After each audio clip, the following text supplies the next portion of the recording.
Rusia pensó que junio fue un infierno. El peor mes de 2026 hasta ahora, y uno de los peores para Rusia, desde que Putin lanzó su invasión.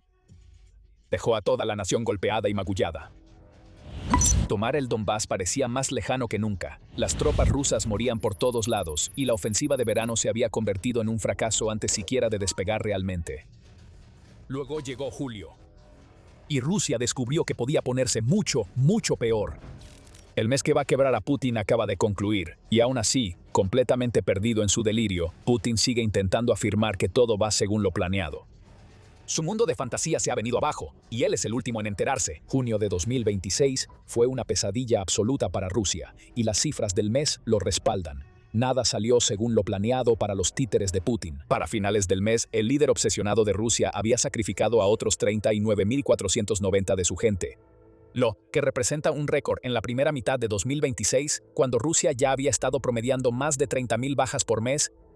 El reclutamiento no estaba al mismo ritmo. Los voluntarios se estaban inscribiendo a un ritmo de apenas 24.000 por mes, marcando la primera vez desde que comenzó la guerra que Ucrania eliminaba más soldados de los que Rusia podía llevar al campo de batalla.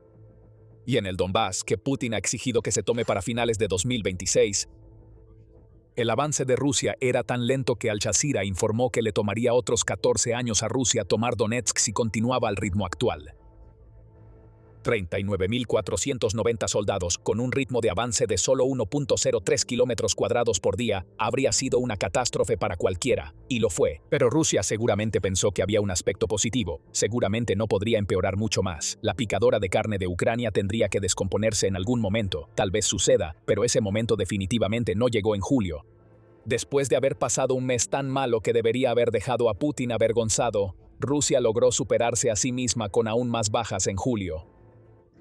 El 1 de agosto, el Estado Mayor de Ucrania recurrió a Telegram para dar la gran cifra: 42.860 bajas sufridas por Rusia en julio. Eso no solo marca un récord en lo que va de 2026, es una vergüenza para Putin en el punto más alto de una ofensiva de verano que se supone debe colapsar el cinturón de fortalezas de Donetsk. Eso no va a suceder. Rusia ni siquiera se acercará. Lo que Putin acaba de ver aquí es otro ejemplo más del hecho de que el costo continuo de su invasión es tan alto que Rusia simplemente ya no puede sostenerla. 42.860 bajas en julio se traduce en aproximadamente 1.382 soldados muertos, heridos o capturados cada día en Ucrania. Esto también suma a un total acumulado en 2026 que ahora ha alcanzado 238.650. Tampoco podemos ignorar el hecho de que la cifra de bajas de julio es más de 3.000 mayor que la que vimos en junio. Esto no se puede explicar por el hecho de que julio tenga un día extra en comparación con junio. Aquí está ocurriendo algo más profundo. Mes tras mes, Ucrania se está volviendo más letal, y los sacrificios que las fuerzas rusas tienen que hacer están aumentando. Los números lo demuestran. Regresemos a enero. Ese mes, Ucrania inició su campaña de 2026 con fuerza. Para finales del mes, 31.700 rusos habían sido eliminados o muertos en combate. Un buen comienzo de año, pero para finales de febrero, Putin pudo haber pensado que tenía una razón para celebrar. La tasa de bajas disminuyó drásticamente. Rusia solo perdió alrededor de 26.100 soldados en febrero. Claro, eso sigue siendo más de una vez y media lo que perdió en toda su guerra de una década con Afganistán en los años 80, pero era un comienzo. El número estaba bajando. Sin embargo, las cifras por sí solas pueden ser engañosas. Febrero tiene 3 días menos que enero, lo cual influyó. Con una tasa de bajas en febrero de 932 soldados por día, esos 3 días adicionales habrían sumado casi 2.800 rusos más a la cifra mensual. Eso significaría que el mes terminaría 100 de alcanzar las 29.000 bajas, todavía menos que en enero, pero no por un margen tan amplio como para que Putin pudiera empezar a celebrar. Para la primavera, Putin se sentía bastante confiado. Rusia tenía preparada su gran ofensiva de primavera y verano. El duro invierno ucraniano finalmente había terminado, y eso significaba que Rusia podría pasar los próximos 6 meses o más lanzando ataques más fuertes contra las fortificaciones de Ucrania. Ucrania iba a derrumbarse. Putin lo sabía, pero el líder ruso estaba equivocado. En marzo, las bajas de Rusia se dispararon de nuevo a 31.960, mucho más que en febrero y apenas un poco por encima de la ya ridícula cifra de enero. Y a partir de ahí, los números siguieron aumentando. 32.980 en abril, 33.760 en mayo. Junio sumó casi 6.000 a las bajas mensuales y julio ha añadido otros 3.000 y un poco más. No estamos viendo casos aislados aquí. Esto es un patrón, una demostración mes a mes de cómo Ucrania se está volviendo más letal. Lo que enfrenta ahora Putin es un 2026 en el que Rusia muy fácilmente podría perder 500.000 de sus soldados para finales de diciembre. Si Ucrania mantiene el mismo ritmo de desgaste que vimos en julio durante los próximos 5 meses, Rusia perderá otros 214.300 soldados. Esos serán casi 453.000 vidas desperdiciadas por la obsesión de Putin con Ucrania. Y más de 1.66 millones en total desde que comenzó la invasión. Pero recuerda el patrón. Cada mes, excepto uno en 2026, Ucrania ha eliminado a más soldados rusos que el mes anterior. Rusia ha perdido más de 11.000 soldados adicionales en julio que los que perdió en enero. Si Ucrania mantiene este patrón, no sería descabellado que Rusia llegue a 50.000 bajas por mes para fin de año. Eso no sería una coincidencia. 50.000 por mes ha sido el plan de Ucrania desde el principio. En enero, el entonces recién nombrado y ahora exministro de Defensa de Ucrania, Mikhailo Fyodorov, declaró que 50.000 soldados era el número mágico. Si Ucrania podía alcanzar ese objetivo mensual, Rusia ya no podría reponer sus pérdidas sin una ronda de movilización perjudicial que haría a Putin vulnerable social y políticamente en su propio territorio. Ellos ven a las personas como un recurso y las carencias ya son evidentes, dijo Fyodorov en ese momento. Julio acaba de demostrar eso y el gran problema de Putin ahora es que se está quedando sin el único recurso que necesita para tener una oportunidad contra Ucrania. Bueno, el mando militar ruso podría pensar, simplemente no mencionemos las enormes cifras de bajas a Putin. Él no necesita saberlo y nosotros no queremos terminar cayéndonos accidentalmente por una ventana. Lo que haremos en su lugar es mostrar los increíbles avances que Rusia logró en julio a cambio de estos sacrificios. Bueno, sobre eso. Rusia combinó su peor mes de 2026 hasta ahora con un ritmo de avance tan patético que apenas podrías llamarlo un avance. Lo mejor que Rusia puede afirmar es que al menos logró robar más territorio en julio que en junio, y lo hizo, solo por 0.19 kilómetros cuadrados por día. Eso es según el Instituto para el Estudio de la Guerra, o ISW, que informa que Rusia logró ocupar, no infiltrar, realmente ocupar, solo 37.85 kilómetros cuadrados de Ucrania en julio. Para ponerlo en contexto, eso significa que Rusia perdió alrededor de 1.132 soldados por cada kilómetro cuadrado que logró ocupar completamente en Ucrania en julio. Eso es poco. No es el nivel más bajo que Rusia ha logrado en 2026, pero sí muy bajo. En julio de 2025, las fuerzas rusas lograron capturar 455.74 kilómetros cuadrados. Un año después, no ha logrado ni una décima parte de esa cifra, a pesar de estar en medio de la ofensiva de verano que se suponía traería el colapso de Donetsk y la caída del Donbass. Y ese es otro punto. Esta gran ofensiva de la que seguimos hablando, según el ISW, ha logrado un total de 0 avances operativamente significativos. Rusia no ha logrado capturar nada de importancia. Definitivamente no ha abierto grandes brechas en la línea fortificada que Putin anticipaba. Lo mejor que ha logrado es enviar infiltrados a Konstantinivka, aunque en realidad solo afirma haber tomado una porción muy pequeña de la ciudad.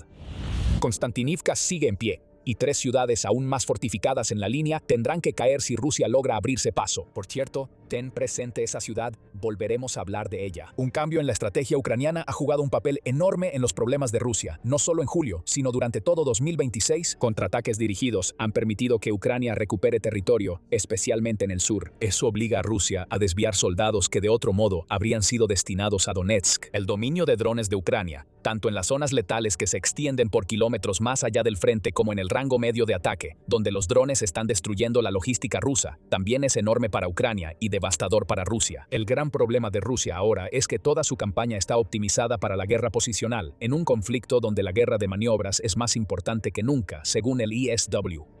Y hay una pequeña humillación más que añadir a las heridas de Rusia en julio antes de que lleguemos a Putin y sus delirios. El 3 de agosto, el Kiev Independent informó sobre hallazgos del medio ruso Media Zone. Trabajando junto con el servicio ruso de la BBC, Zona Media ha podido confirmar la identidad de 236.066 rusos que han muerto en Ucrania desde el inicio de la guerra. Esas cifras se desglosan en 86.600 voluntarios, 26.200 prisioneros reclutados para la lucha y 19.000 soldados movilizados. También puedes agregar cerca de 7.500 oficiales militares rusos a la lista. Ahora, puede que acabes de escuchar estos números y pienses que suenan un poco extraños, casi como si no cuadraran con las cifras de bajas que ya hemos compartido. Tendrías razón, y hay una razón para ello. Los 236.066 muertos son solo aquellos que Mediazona puede confirmar. El medio dice que el número real es significativamente mayor, ya que su información proviene de obituarios, reportes de medios regionales, autoridades locales y publicaciones en redes sociales hechas por familiares. Si las familias, la prensa y las autoridades no hablan sobre la muerte de un soldado, lo cual es más probable que suceda en Rusia, entonces no se registra y no se puede verificar. El propio presidente de Ucrania, Volodymyr Zelensky, dice que la cifra real es mucho mayor, 700.000 rusos muertos, en un momento en que Ucrania ha logrado una proporción de un soldado suyo muerto en combate por cada 14 rusos. Si sumamos heridos y capturados a esa cifra, es fácil ver cómo Ucrania está batiendo récords de bajas mensuales en 2026 y aún así, Putin parece no ver nada de esto. Todo lo contrario, él afirma que todo en Ucrania va según lo planeado. No es así. Y estás a punto de descubrir por qué Putin está tan loco que piensa que Rusia está ganando. Pero antes de eso, te recuerdo que estás viendo el programa militar. Hay mucho más de donde salió esto, así que asegúrate de estar suscrito al canal y de tener las notificaciones activadas para que no te pierdas lo que viene. Te llevamos a una reunión del 26 de julio que involucró a Putin y al personal de la Marina rusa. Putin ya perdió por completo los papeles durante esta reunión, más allá de afirmar que no hay ninguna agresión por parte de Rusia en Ucrania, y que Rusia se vio obligada a iniciar su llamada operación militar especial debido a Occidente y al régimen de Kiev. Putin despotricó y deliró sobre cómo Ucrania caería. Y eso fue solo el comienzo. Estoy seguro, por cierto, de que tarde o temprano Ucrania perderá estas tierras occidentales, y también perderá lo que antes pertenecía a Polonia, Hungría y Rumania. Tarde o temprano, tal vez no mañana, ni pasado mañana, en 1 o 2 años, 10 o 15 años, pero todo volverá históricamente a su lugar, declaró el líder de Rusia. Putin, por favor, tendrás suerte si tienes Donetsk en 10 o 15 años, olvídate de Polonia o Rumania. Putin está sugiriendo que todo va según lo planeado en Ucrania, aunque no está sucediendo porque no hay una agresión real, excepto que sí la hay, y todo es culpa de Occidente y el régimen de Kiev. Y espera un segundo, me estoy mareando. Lo que vemos de Putin aquí es un completo delirio. Nada está saliendo según lo planeado, pero Putin actúa como si así fuera, y aún hay más por venir. La única pregunta que podemos hacernos en este punto es cómo Putin puede hacer este tipo de afirmaciones después de 4 años y medio de una guerra que le ha costado tanto a Rusia y tras el peor mes del país en 2026. La respuesta es simple. Putin puede realmente creer que Rusia está ganando porque sus generales le mienten descaradamente para ocultarle la verdad. Así lo afirma el ISW, y dejaremos que el grupo de expertos hable por sí mismo aquí. Es probable que el grupo de fuerzas del norte de Rusia y el alto mando militar le estén mintiendo al Kremlin sobre el alcance de los avances rusos en el norte de Ucrania, para reforzar la narrativa de que las fuerzas rusas están avanzando activamente en todo el teatro de operaciones, incluyendo una parte de la línea del frente que ha estado prácticamente estancada durante casi 2 años. El ISW lo declaró en su evaluación del 31 de julio sobre la campaña ofensiva de Rusia. Lo que estamos viendo ahí probablemente sea un microcosmos de algo que ha estado ocurriendo desde el momento en que Putin lanzó su invasión. Este es un hombre que se rodea de aduladores y lamebotas. No debería sorprenderse de que ninguno de ellos le diga la verdad y que en cambio utilicen imágenes generadas artificialmente y otros recursos de desinformación para hacer parecer que Rusia está mucho mejor de lo que realmente está. El ISW señala a los comandantes del norte de Rusia como los culpables, pero hemos visto que estas mentiras se usan para influir en Putin en el Donbass. A mediados de julio, Rusia afirmó que había capturado Konstantinivka. Tal vez recuerdes esa ciudad. Si se le cree a Rusia, Konstantinivka ya fue ocupada y pueden avanzar hacia el resto del cinturón de fortalezas. Todo es mentira. La ciudad sigue siendo un campo de batalla, y parece que seguirá así por lo menos el resto del año. Lo mejor que ha logrado Rusia es la infiltración, donde envía pequeñas unidades de 2 o 3 soldados para ocultarse de las fuerzas ucranianas. Esos infiltrados están presentes en casi toda Konstantinivka. Eso parece ser cierto, pero la infiltración no es ocupación, ni de cerca. Unidades dispersas y aisladas de infiltrados no pueden hacer mucho una vez que llegan a sus escondites. Existen para esperar apoyo o ser eliminados por escuadrones ucranianos de búsqueda y destrucción, generalmente lo segundo. Si todo esto va según el plan, como afirma Putin, entonces el plan es ridículo. La razón por la que el avance de Rusia es tan lento y sangriento es que la estrategia de infiltración hace que los soldados rusos sean vulnerables, tanto cuando atraviesan las zonas de muerte infestadas de drones como cuando han llegado a sus destinos. Putin acepta las bajas ya sea porque en realidad no sabe de ellas o porque cree que los sacrificios valen la pena, ya que Rusia está avanzando rápidamente. Solo que el avance es falso. El líder de Rusia, aislado de quienes podrían decirle la verdad, ahora está desquiciado, perdido en un delirio que hace imposible negociar con él, y lo está llevando a movilizar a 500.000 soldados porque cree que le darán a Rusia el impulso final que necesita para ganar la guerra, a pesar de que Donetsk todavía está lejos de caer. Putin ha perdido la cabeza, y parafraseando a Stanley de la oficina, vaya que Ucrania le ayudará a encontrarla. La realidad que ahoga el engaño de Putin es que Julio ha quebrado a Rusia. Putin no es un líder fuerte, es un hombre que nunca ha estado más atrapado que ahora, atascado entre su obsesión imperial y la escalada imprudente que llevó a Rusia a este callejón sin salida lleno de bajas desde el principio.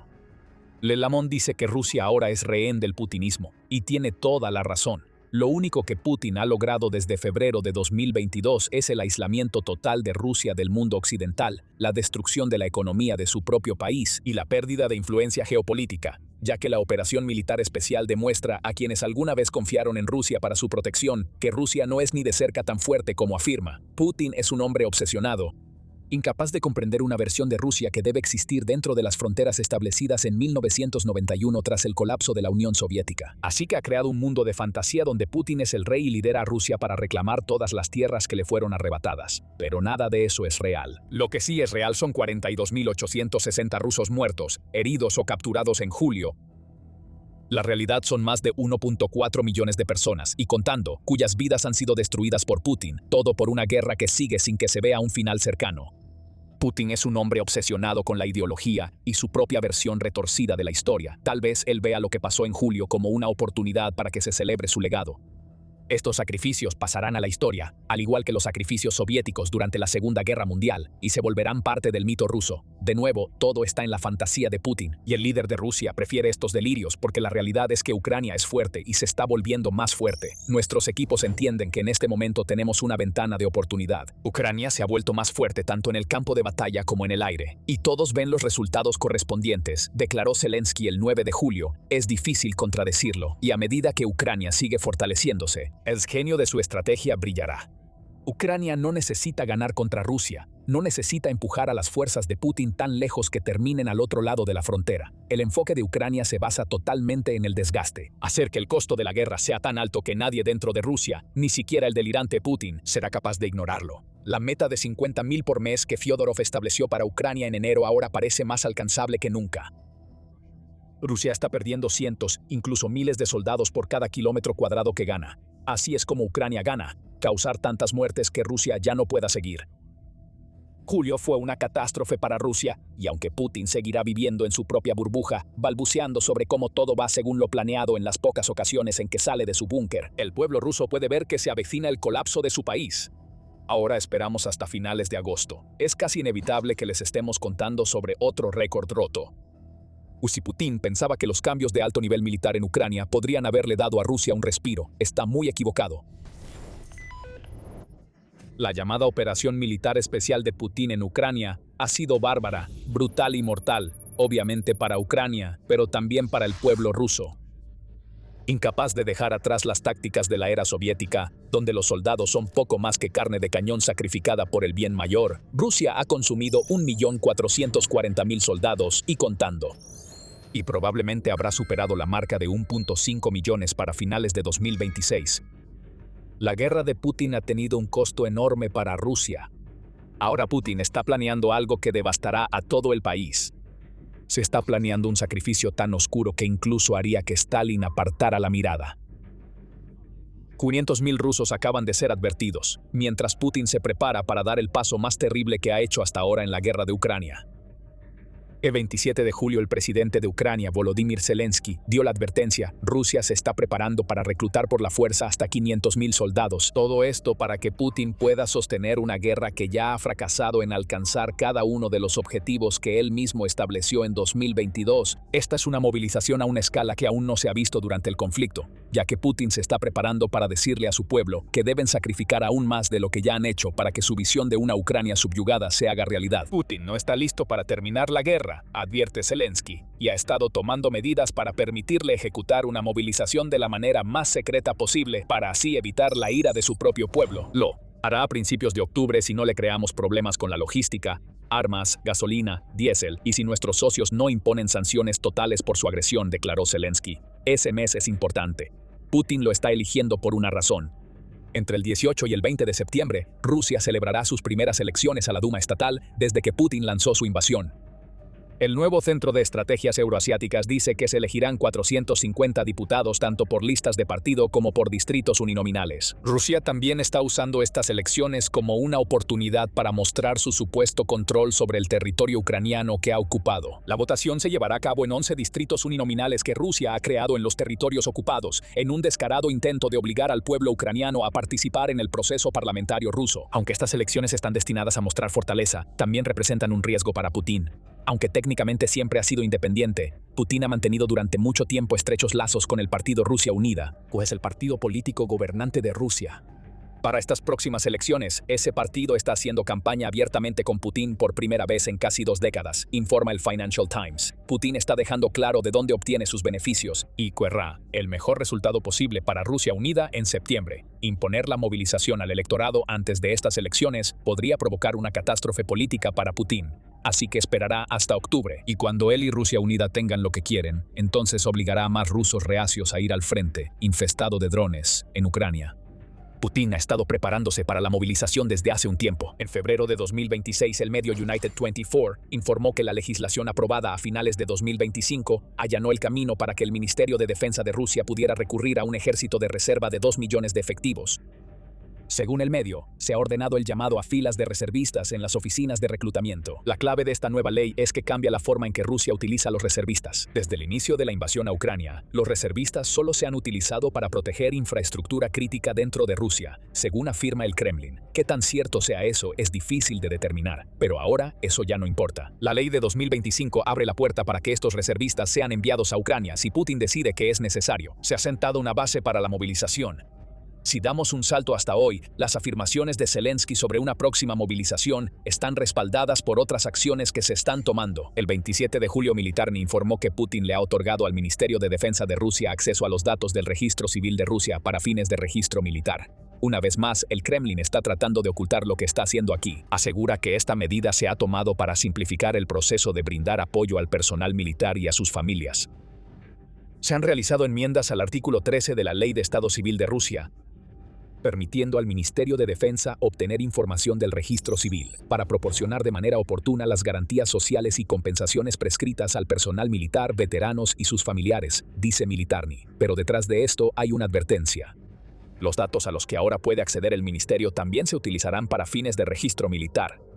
En otras palabras, Putin ha dado al Ministerio de Defensa, así como a la Guardia Nacional de Rusia, acceso a una base de datos civil que, en esencia, permite a ambos localizar a los reservistas antes de una conscripción forzada. Hay otras señales de que se avecina una nueva ola de movilización en Rusia. Antes de este cambio de ley, las autoridades regionales dentro de Rusia comenzaron a realizar sesiones de entrenamiento para prepararse para una movilización masiva. La primera de esas sesiones se registró en Volgogrado, aunque también participaron representantes de Rostov, Kalmukia, Astrakán y las regiones ocupadas de Crimea, Lugansk y Donetsk. Así que si buscamos pistas sobre dónde es probable que Rusia comience a movilizar soldados, estas 7 regiones probablemente serían un buen lugar para empezar. También, el 27 de julio UA.news informó que la Guardia Nacional de Rusia hizo una modificación interesante a sus regulaciones de defensa civil. Esas modificaciones tienen que ver con la protección de Rusia contra amenazas durante periodos de movilización, ley marcial y tiempos de guerra. En otras palabras, la Guardia Nacional de Rusia se está asegurando de tener las estructuras legales necesarias para reprimir protestas y otras supuestas amenazas que podrían surgir si Putin decide movilizar soldados. La evidencia se está acumulando. Putin no está listo para anunciarlo hasta después de las elecciones de la Duma estatal, pero claramente se está preparando para una ronda de movilización que prometió que nunca ocurriría. De hecho, el Kremlin sigue repitiendo esa promesa.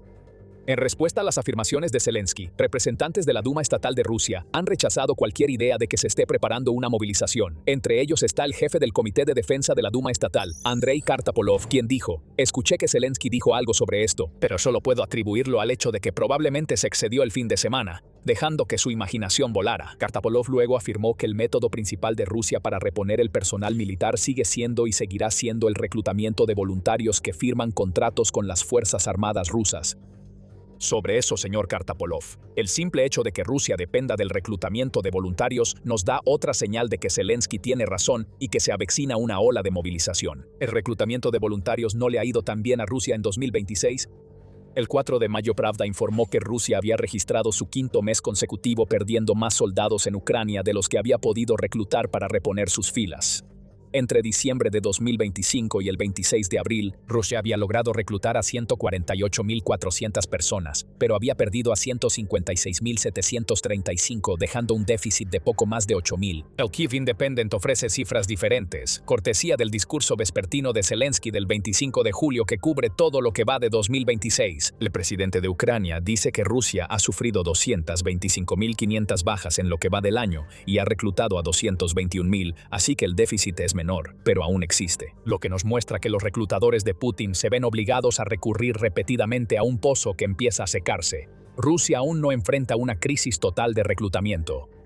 Pero a medida que el número de muertes mensuales sigue aumentando y junio rompe récords para Ucrania en 2026 con 39.490 bajas rusas solo en ese mes, el problema que ya existe se agravará. Rusia se está quedando sin personas dispuestas a aceptar los enormes pagos a cambio de morir en Ucrania, lo que deja a Putin desesperado. Tan desesperado que ya ha preparado todo para la movilización.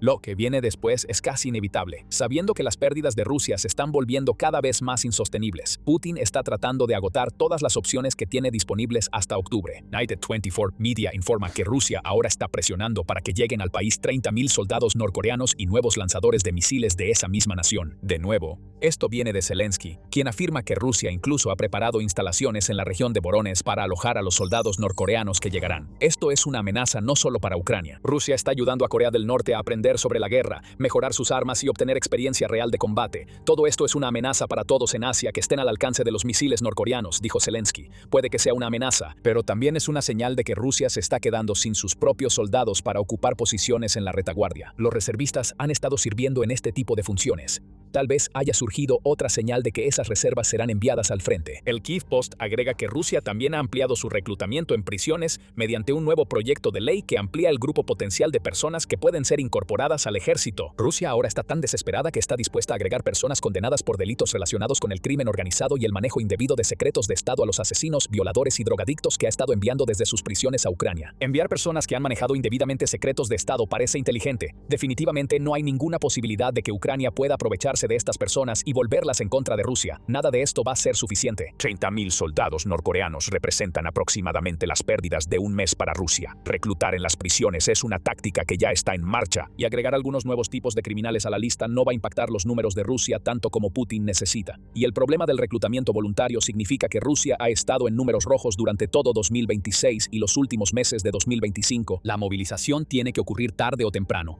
Putin se está preparando para hacerle algo devastador a su propio pueblo. Pero, ¿qué tan devastador será eso? ¿Y será este sacrificio forzado suficiente para que Rusia logre su objetivo y al menos permita la captura de Donetsk? Antes de responder esas preguntas, esto es un recordatorio de que estás viendo el programa militar. Si aún no te has suscrito y no has activado las notificaciones, ahora es el momento perfecto para presionar los botones y luego regresar al video. La movilización pendiente de Rusia tendrá dos impactos clave. Cambiará la situación en el frente y causará enormes problemas dentro de Rusia. Empezando por el frente, Ucrania no se engaña. La llegada de 500.000 soldados es una mala noticia. Toda la estrategia de Ucrania en esta etapa de la guerra es forzar tal desgaste de las fuerzas y el equipo ruso que Putin se vea obligado a negociar la paz porque las pérdidas se han vuelto demasiado graves. Eso lo vemos en todo lo que Ucrania está haciendo. Las enormes zonas de muerte causan bajas a gran escala. Los ataques dentro de Rusia dañan la economía de Putin y su maquinaria de guerra desde adentro.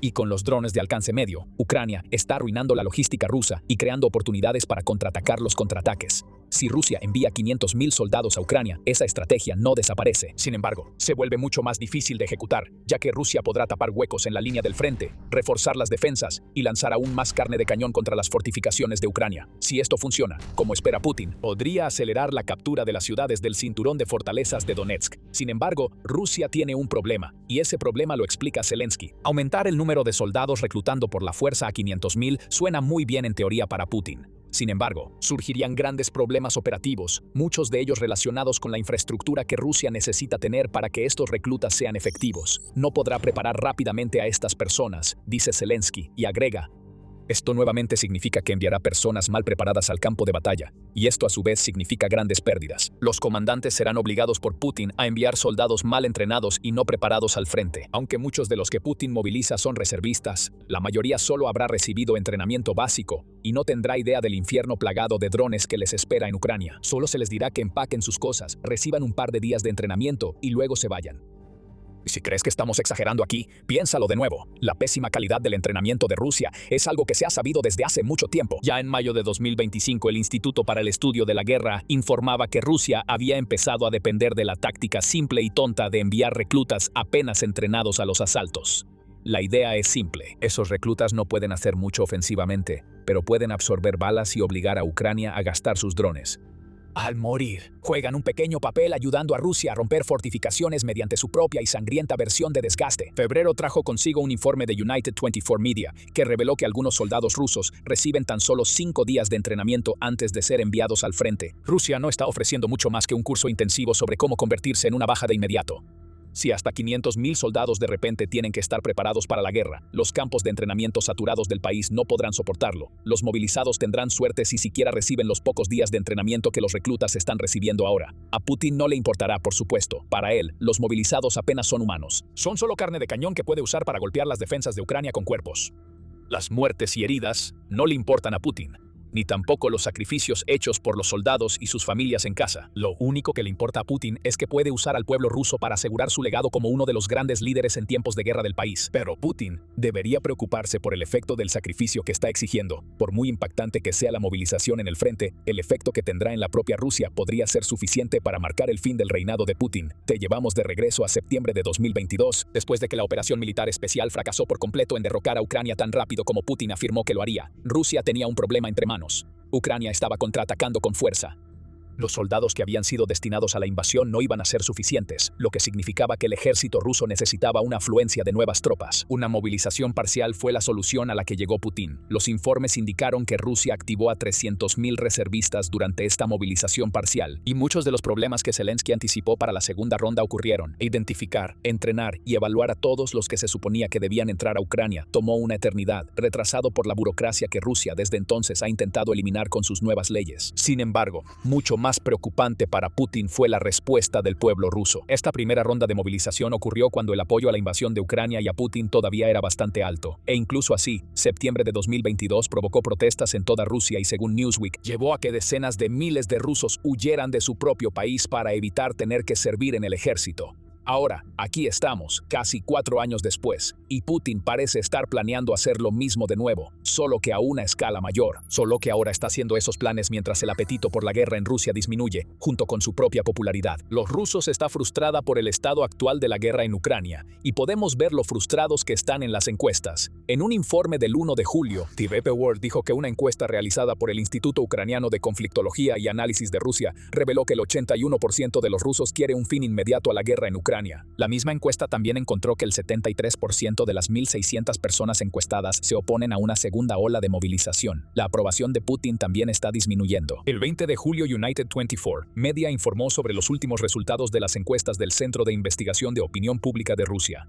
Ese centro, que está alineado con el Kremlin y hace todo lo posible por manipular sus cifras a favor de Putin, descubrió que solo el 65.1% de los rusos aprueban el desempeño de Putin. Ese es el punto más bajo de 2026 y muestra que los rusos ya están cansados de la guerra. Aunque 65.1% pueda parecer alto, recuerda que este número proviene de una organización de encuestas que está prácticamente controlada por el Kremlin. Y muchos en Rusia dudan en expresar su desaprobación por miedo a una visita de la policía secreta rusa. Para cualquier otro líder mundial, una aprobación del 65.1% sería excelente. Pero para Putin, que es un dictador que dirige un estado policial, es una señal enorme de que se ha vuelto impopular. Es en este polvorín donde Putin planea lanzar el cerillo encendido de una nueva ronda de movilización. La economía de Rusia ya se está desmoronando, ya que el déficit presupuestario del país ha alcanzado casi 77.000 millones de dólares, lo que ha obligado al Kremlin a solicitar préstamos al Banco Central para cubrir el gasto de guerra insano de Putin. La escasez de mano de obra en el país ha alcanzado niveles históricos, informó United 24 Media el 5 de junio, lo que está dificultando atraer inversiones extranjeras debido a que no hay garantía de que Rusia pueda proporcionar los trabajadores que las empresas necesitan. Y ahora,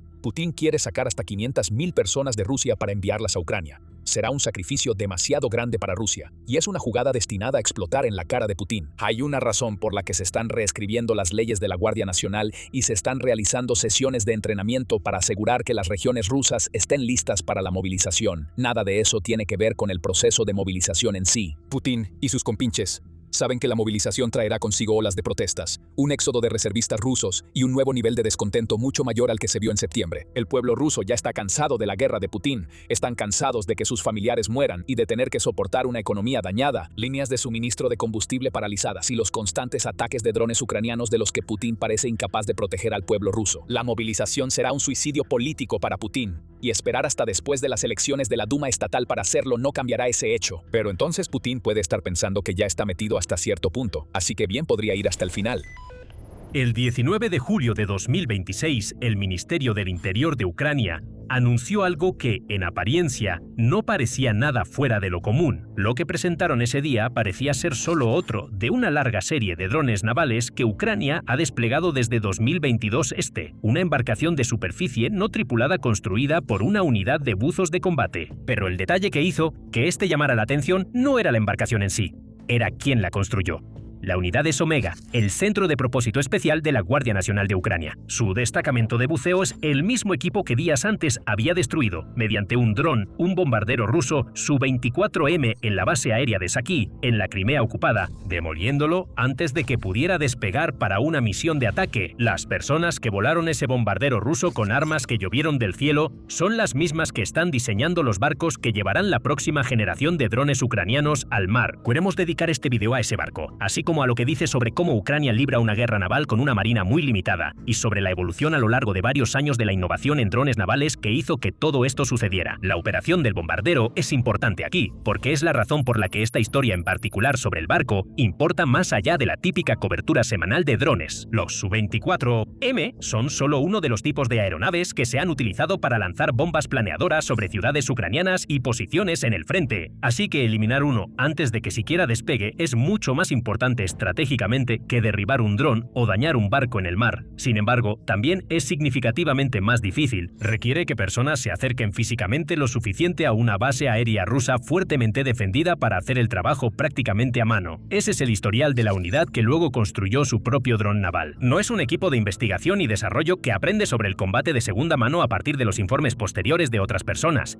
Es una unidad de operaciones especiales que diseña equipo basado en misiones que su propia gente acaba de realizar. Empecemos con lo que realmente construyó el equipo Omega, porque los detalles importan. Según el Ministerio del Interior de Ucrania, la embarcación fue desarrollada por los propios ingenieros del destacamento de buceo en colaboración con una empresa civil ucraniana de tecnología de la información, no a través del sistema centralizado de adquisiciones de defensa del país. Las fotos publicadas por el ministerio muestran la embarcación impulsada por un motor fuera de borda Suzuki de fabricación japonesa y equipada con un terminal de comunicaciones satelitales, lo que sugiere una plataforma diseñada para operar y mantenerse en contacto con sus controladores mucho más allá del alcance visual. La embarcación fue descrita de manera directa como una nave nodriza que transporta drones FPV, los cuales luego vuelan para destruir al enemigo. Ese es todo el concepto en una sola frase. Así que la embarcación en sí no es un arma, sino simplemente un camión de reparto sofisticado que acorta la distancia hasta la zona objetivo. Luego vienen las verdaderas máquinas de matar, que son los drones de visión en primera persona ya probados y confiables, los cuales necesitan lanzarse lo más cerca posible del enemigo y llegar con suficiente batería para maniobrar y atacar. La idea aparentemente surgió del sector de Zaporizhia, donde los equipos de Omega ya estaban volando drones FPV contra la logística y el equipo ruso detrás de la línea del frente. Allí se estaban topando con la misma barrera que eventualmente enfrenta todo operador en esta guerra. Las baterías solo llevan un dron hasta cierto punto, antes de que no quede energía suficiente para el ataque en sí, pero con un sistema de entrega, teóricamente puedes extender ese alcance mucho más. Una plataforma naval resuelve el problema del alcance, de la misma manera que una base de operaciones avanzada lo resuelve para la infantería. Acércate más antes de emplear la parte costosa y frágil del sistema. La Guardia Nacional había sugerido que ya tenía equipos no tripulados operando en el sur de Ucrania con este enfoque más amplio. Pequeñas embarcaciones más drones APV,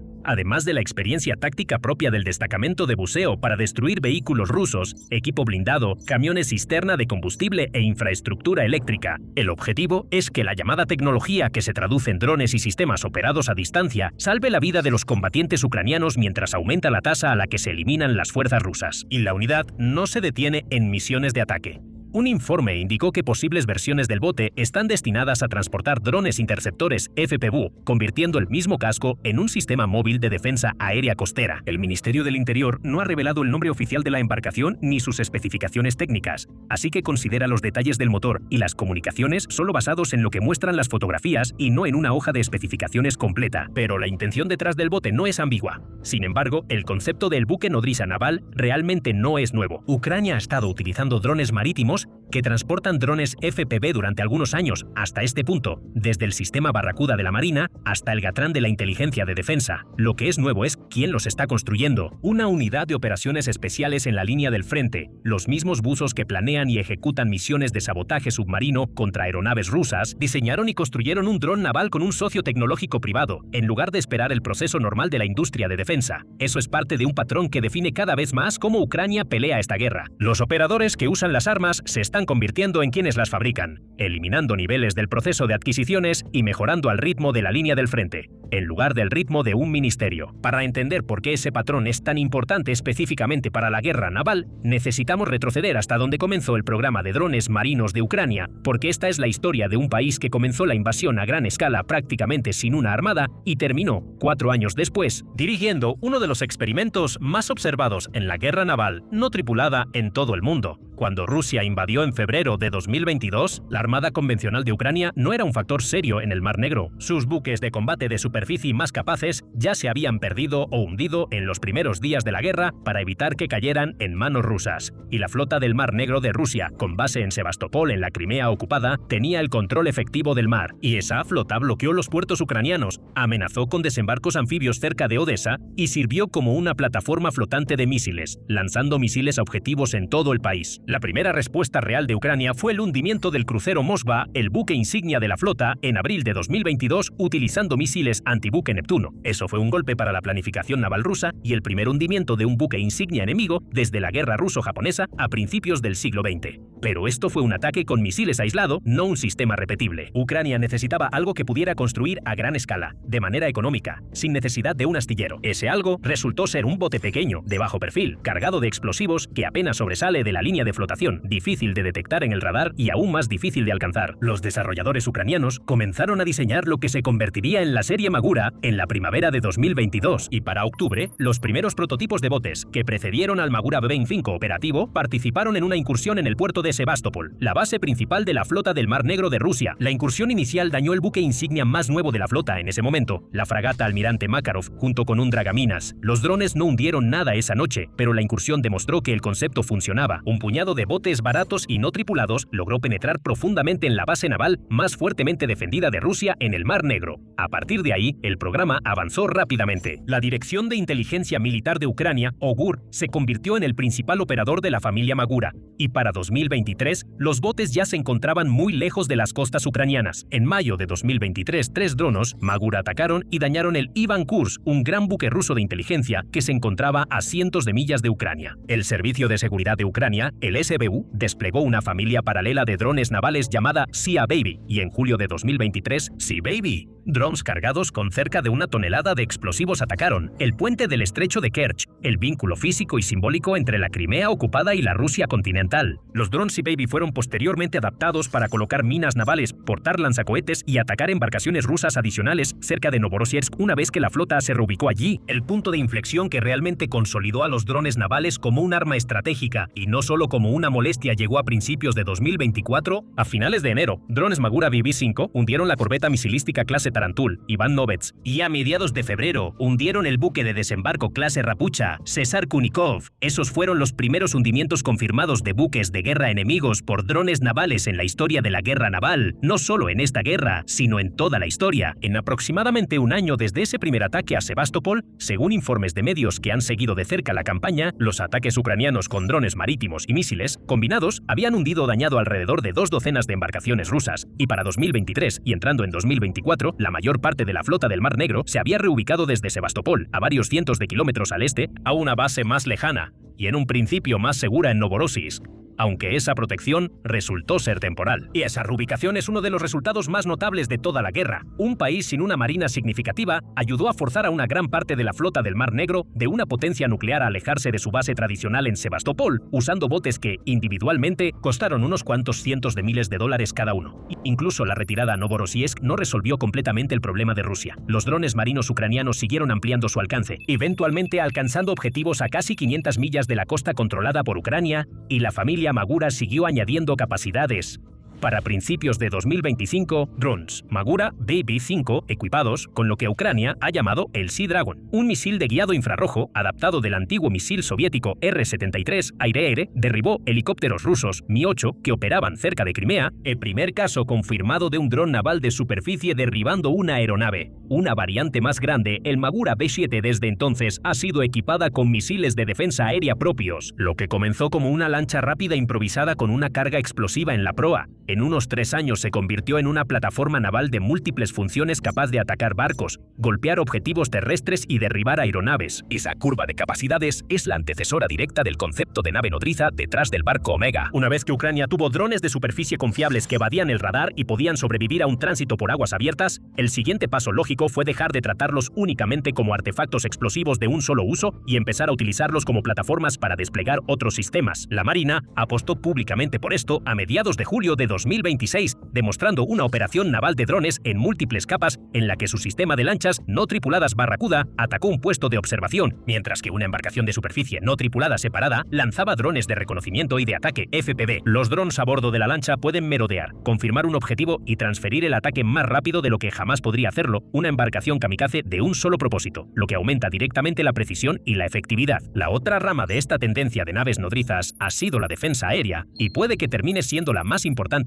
para la próxima fase de la guerra. Pero antes de llegar a eso, asegúrate de estar suscrito al programa militar para recibir noticias diarias. En abril de 2026, un dron marítimo ucraniano no tripulado derribó un dron Shahid ruso usando un interceptor lanzado desde su propia cubierta, un hecho que Ucrania describió como el primero en el mundo para plataformas navales. Esto se debe a que los drones marítimos son una plataforma de lanzamiento práctica para sistemas interceptores como Sting, precisamente porque pueden permanecer en alta mar a lo largo de la costa del Mar Negro y defender ciudades desde direcciones y distancias que la defensa aérea terrestre no puede cubrir fácilmente. La Dirección de Inteligencia Militar de Ucrania también describió un incidente en el que personal de la Guardia Costera rusa intentó detener a un grupo de drones navales ucranianos con fuego de armas pequeñas, solo para que la plataforma lanzara drones FPV que rodearon y destruyeron a varios de los efectivos rusos involucrados. Pero esto no solo afecta al combate marítimo. La lógica de la nave nodriza de Ucrania ha estado apareciendo en todos los dominios donde opera sistemas no tripulados, así que esto es solo una rama de un cambio estructural mucho más amplio. En tierra, a mediados de julio de 2026, la 123ª Brigada Separada de Defensa Territorial de Ucrania utilizó una embarcación de desembarco improvisada, transportando un robot terrestre equipado con una ametralladora a la costa ocupada por Rusia en la lengua de arena de Kimburn, en el Oblast de Mykolaiv, y desplegándolo directamente en un papel de combate. Según los informes, esta fue la primera vez que una plataforma marítima entregó, desembarcó y permitió que un robot terrestre llevara a cabo una misión en una costa ocupada. En el aire, las fuerzas ucranianas están utilizando drones tipo bombardero pesado para transportar robots terrestres de ataque unidireccional para realizar ataques posteriores a posiciones rusas. Esto amplía el alcance operativo de esos robots terrestres mientras mantiene a los drones bombarderos más grandes y costosos más lejos de las defensas aéreas rusas durante el ataque real.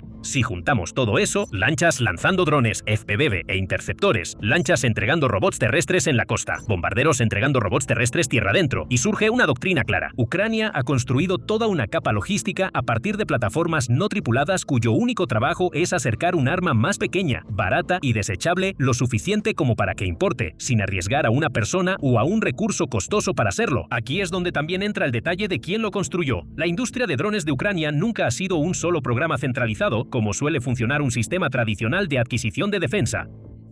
Es un ecosistema descentralizado de fabricantes privados, talleres financiados por voluntarios y ahora, cada vez más, las propias unidades en el frente que diseñan hardware basado en lo que han aprendido tras meses de uso real en combate.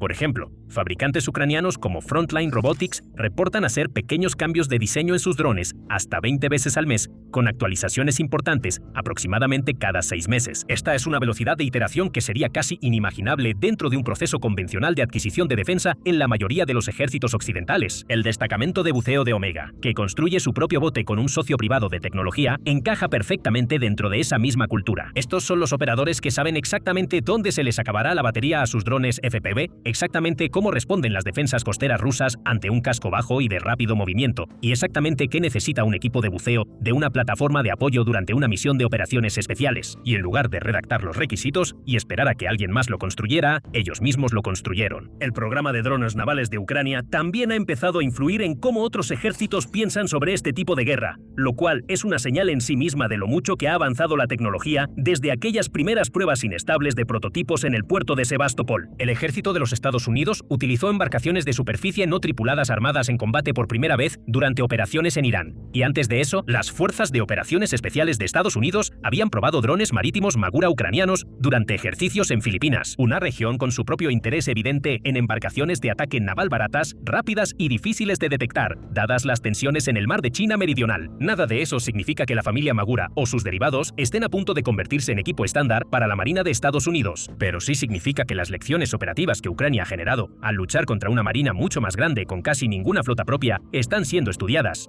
y al menos en un caso, adoptadas directamente por su mayor proveedor de ayuda militar. Esa es una posición bastante inusual para Ucrania.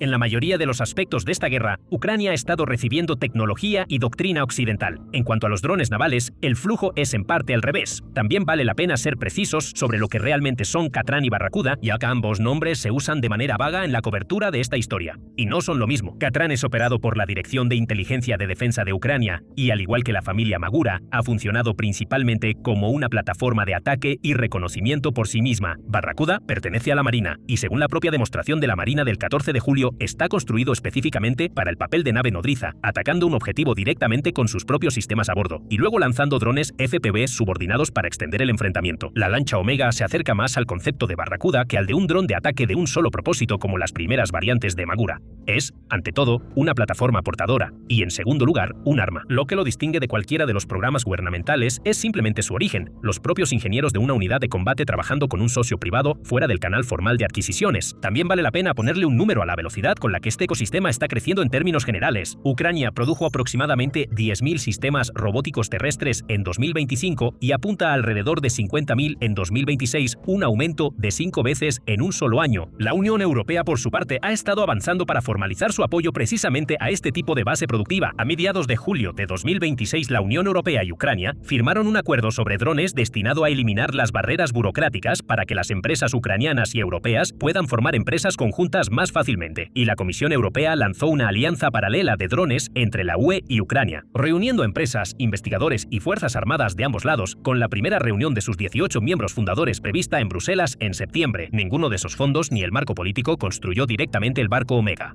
Esa embarcación surgió de una unidad de buceo y una empresa privada de tecnología ucraniana que trabajaron por su propia iniciativa. Pero es la corriente más amplia en la que nada esta historia. Una economía de guerra que ha aprendido a tratar la improvisación en el frente como una fuente legítima de nuevas armas en lugar de algo que deba centralizarse y ralentizarse. Entonces, ¿dónde deja esto realmente la posición de Rusia en el Mar Negro para el verano de 2026? La imagen central no ha cambiado mucho desde que la flota se retiró a Novorossiysk, pero la presión sigue aumentando. La flota del Mar Negro de Rusia se ha visto obligada a seguir adaptando sus operaciones y ha visto sus oportunidades para realizar acciones importantes en el Mar Negro reducirse drásticamente en comparación con etapas anteriores de la guerra. Lo que también ha cambiado es la naturaleza de la amenaza que enfrentan las fuerzas rusas a lo largo de esa costa. Antes, bastaba con mantener los grandes buques de guerra alejados de unos cuantos puntos conocidos de lanzamiento de drones. Ahora, los planificadores rusos tienen que considerar botes pequeños que podrían llevar cargas explosivas, un enjambre de drones FPV, un dron interceptor, un robot terrestre o alguna combinación de todo lo anterior, lanzados por cualquiera, desde tripulaciones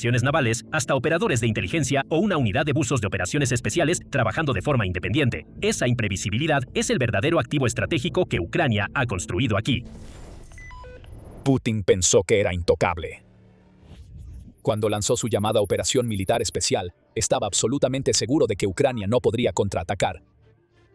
Incluso después de que la invasión inicial fracasó, eso no le importó a Putin. Ucrania no tenía armas de largo alcance, el conflicto se mantendría contenido en el territorio de la nación que Rusia invadió, y eso sería todo.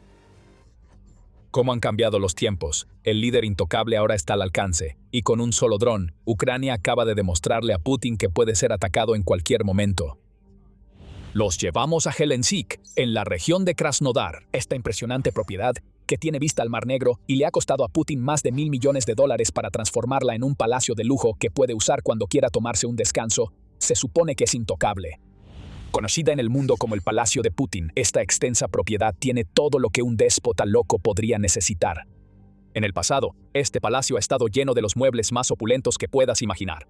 Gran parte de ellos fueron regalos para Putin de parte de los oligarcas a los que ha hecho ricos desde que llegó al poder. En un momento dado, alrededor de 1.500 personas trabajaron en la construcción y renovación de este lujoso edificio. Tenía un jardín japonés, una alberca al nivel del piso y un gimnasio enorme construido casi completamente de mármol. Claro, básicamente estaba hecho de tabla roca, y con los años parte de él se cubrió de un desagradable moho verde. Pero si acaso, eso solo prueba que Helsinki realmente era el palacio de Putin, impresionante por fuera pero podrido por dentro. Este palacio era un monumento al mundo cada vez más aislado que Putin ha creado para sí mismo.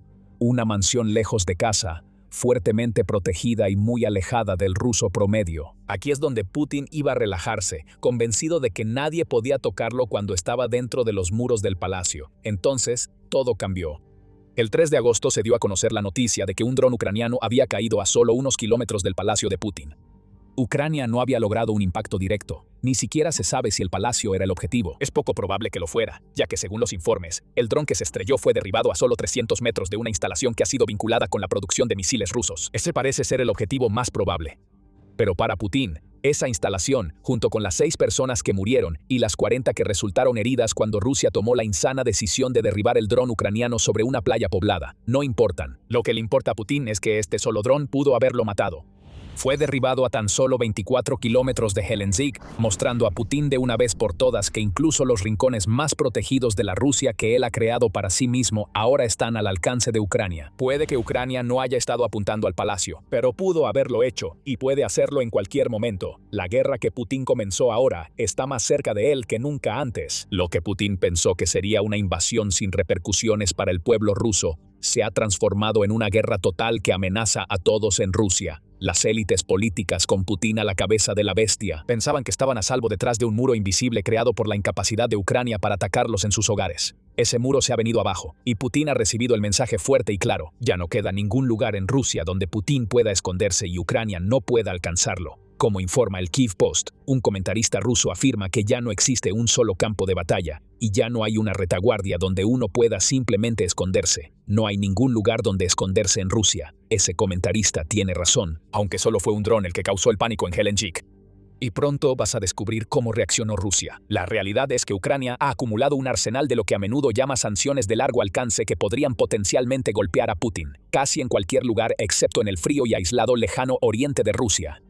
Y ni siquiera esa región podría estar a salvo por mucho más tiempo. El 21 de junio, el presidente de Ucrania, Volodymyr Zelensky, reveló que Ucrania tiene drones que ahora pueden viajar hasta 3.000 kilómetros, mientras prometía que Ucrania ahora llevaría a cabo ataques diarios contra Rusia en los territorios ocupados. No tuvimos que esperar mucho para que Ucrania demostrara estas afirmaciones sobre el alcance. El 7 de julio se dio a conocer la noticia de que Ucrania había realizado un ataque contra la refinería de petróleo de Omsk en Siberia, provocando un gran incendio. Cualquier duda que Putin pudiera haber tenido sobre las afirmaciones de Ucrania se disipó al instante. Este fue un ataque récord en cuanto a distancia, ya que Omsk está a unos 2.500 kilómetros del territorio controlado por Ucrania.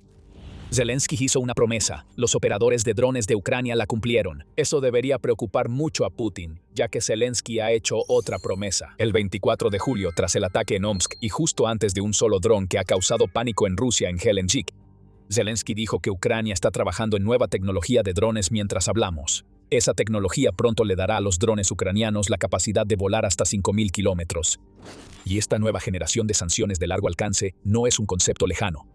Se espera que los drones que superan los 4.000 kilómetros estén en manos de los operadores ucranianos para finales de 2026 y los que superan los 5.000 kilómetros para finales de 2027. Ucrania tampoco se va a dormir en sus laureles. Está trabajando en drones que pueden recorrer hasta 10.000 kilómetros, lo que prácticamente pondrá al alcance todas las partes importantes de Rusia.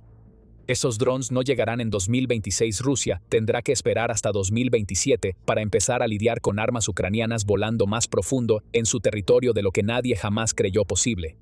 Y ese es el punto, de Omsk, de Helsinki y de cada dron que Ucrania envía a Rusia. Todos ellos rompen el contrato que Putin estableció cuando lanzó su llamada Operación Militar Especial. Putin le vendió a su gente una idea muy específica cuando invadió Ucrania en febrero de 2022. No serían tocados. Ninguna parte de Rusia lo sería. El trato era simple: apoyar a Putin en la operación militar especial, y esos rusos serían recompensados con la reunificación de Rusia y Ucrania, junto con toda la prosperidad que promete una nación con una riqueza mineral estimada en $15 billones. 4 años y medio después de vender esa idea, Rusia debería estar pidiendo un reembolso. Misiles y drones entrando al territorio ruso todos los días. Hay apagones, escasez de agua, el olor a petróleo quemado en el aire y mucho más, todo lo cual Putin prometió que nunca sería un problema. El dron que se estrelló en Helsinki es solo otro ejemplo de que el contrato se ha roto, solo que es un ejemplo que hace que Putin se vea aún más débil que antes.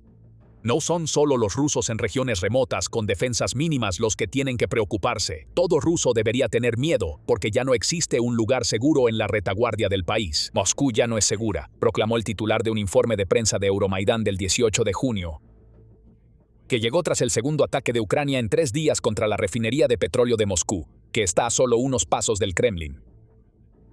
Ucrania ha estado atacando el sistema nervioso central de Rusia durante todo 2026, argumentó el Centro de Análisis de Políticas Europeas el 15 de julio.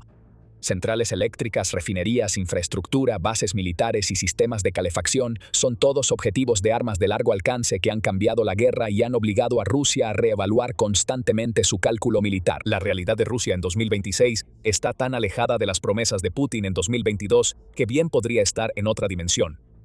Y en cuanto a Helsinki, cualquier aura que alguna vez haya rodeado el deteriorado palacio de Putin ha desaparecido oficialmente. El único dron que llegó al corredor del Mar Negro de Rusia el 3 de agosto no es el primero que ha puesto en peligro el palacio de Putin. En agosto de 2025, los restos de un dron ucraniano derribado provocaron un incendio forestal a solo 10 kilómetros del palacio, demostrando nuevamente que los drones de Ucrania podrían alcanzar el enorme edificio si Ucrania realmente quisiera hacerlo. Otro incendio fue reportado cerca de Helsinki a principios de 2026 nuevamente como resultado de que un dron fue derribado. Hasta ahora, las defensas aéreas de Rusia alrededor del palacio de Putin han resistido, pero deberíamos haberlo esperado. Ucrania no ha lanzado un ataque de enjambre en toda regla contra el palacio. Cada dron que Rusia ha derribado ha sido un vehículo aéreo no tripulado aislado que probablemente se dirigía hacia un objetivo diferente. Pero Helsinki fácilmente pudo haber sido ese objetivo, y aún podría serlo en el futuro. Y cuando llegue a ser un objetivo, será interesante ver cómo resisten las defensas del palacio cuando se enfrenten a docenas, tal vez incluso cientos de drones, en lugar de uno ocasional. Hay una cosa que podemos decir con certeza sobre lo que acaba de pasar cerca del palacio de Putin. Rusia está entrando en pánico. Podemos verlo por la respuesta al ataque. Ese pánico es real, y debería serlo. También está teñido de hipocresía y nos da una idea de las tácticas manipuladoras de los medios de Putin, así como el miedo con el que vive todos los días. Pero antes de profundizar en eso, esto es un recordatorio de que estás viendo el programa militar. Si aún no te has suscrito, ahora es el momento perfecto para presionar el botón y activar las notificaciones para que nunca te pierdas un video. La respuesta de Rusia a lo que ocurrió en Helsinki fue exactamente lo que esperarías después de escuchar que civiles habían sido víctimas del dron ucraniano. Apareció una oportunidad para presentar a Ucrania como el villano. El Ministerio de Relaciones Exteriores de Rusia aprovechó esa oportunidad al máximo. Ucrania había recurrido a actividades terroristas internacionales, afirmó la portavoz María Zaharova. Una banda terrorista había tomado el control del Estado ucraniano, y Occidente era cómplice al apoyar este terrorismo. Hay una razón por la que la palabra terrorista se repite tan a menudo. Rusia quiere meter esta narrativa en la cabeza de su gente porque presentar a Ucrania como una nación terrorista que ataca a civiles alimenta las justificaciones de Putin para su invasión. Rusia tuvo que lanzar la operación militar especial, tuvo que quedarse en Ucrania, incluso después de que quedó claro que la invasión inicial había fracasado. Estos ucranianos están tratando de matar a todos los rusos, y solo el valiente Putin y el ejército ruso pueden salvarte. La hipocresía está en otro nivel.